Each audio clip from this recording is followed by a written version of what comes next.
Donc je m'appelle, Mayana Choba donc, c'est mon nom d'artiste et j'ai 24 ans, je viens de Gré-d'Oisseau et je suis artiste. J'ai, une maman turque et un papa belge et donc voilà, j'ai grandi avec, un peu 2 mondes, l'Europe et puis, le monde oriental en Turquie et voilà et j'aime beaucoup la langue turque que je ne maîtrise pas parfaitement. Je ne parle pas couramment turc mais voilà, je me débrouille et j'avais envie de chanter en turc dans mes chansons en plus du français et donc je fais de la musique, chanson, pardon, je fais de la chanson pop folk avec une touche d'Orient.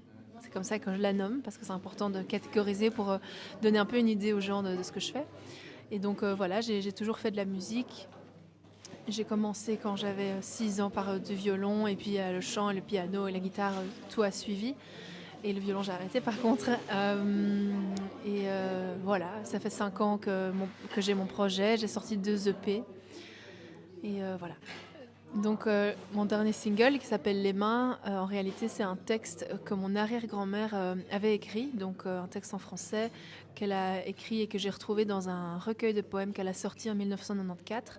Et voilà, moi j'ai retrouvé en 2018 ce texte que j'ai tout de suite beaucoup aimé, enfin il m'a beaucoup touchée et j'ai eu envie de le mettre en musique et il y avait 5 paragraphes en français. Je me suis dit bah il manque un refrain et j'avais envie de faire quelque chose un peu différent qui sorte du lot et donc j'ai écrit quelques phrases en turc et c'est devenu le refrain.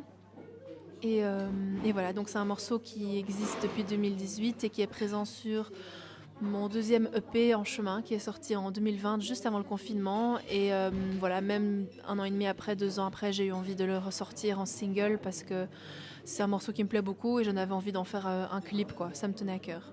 Aller voir des concerts, c'est tellement, c'est beaucoup plus qu'aller écouter de la musique en live. C'est tellement une expérience sensorielle, c'est une expérience visuelle, c'est une expérience sociale. Voir des gens, rencontrer des gens, c'est tellement primordial et je sens que, enfin voilà, qu'on en a et qu'en tout cas j'en ai vraiment, vraiment besoin. Et voilà, donc oui, c'est très important pour moi. Alors, j'ai une dizaine de concerts prévus pour 2022 que j'annoncerai bientôt. Les dates sont déjà annoncées sur mon site internet mayanashoba.com. Mais voilà, je l'annoncerai sur les réseaux sociaux aussi. Et dans les projets, voilà, j'ai une dizaine de textes qui sont là et j'ai pas encore l'instinct, vraiment la flamme pour aller mettre ça en musique. Donc j'essaie de pas trop j'essaie de pas me forcer parce que si c'est pas là, c'est que c'est pas le moment. Et donc, mais c'est quand même j'ai 2 morceaux qui vont sortir prochainement, normalement cette année.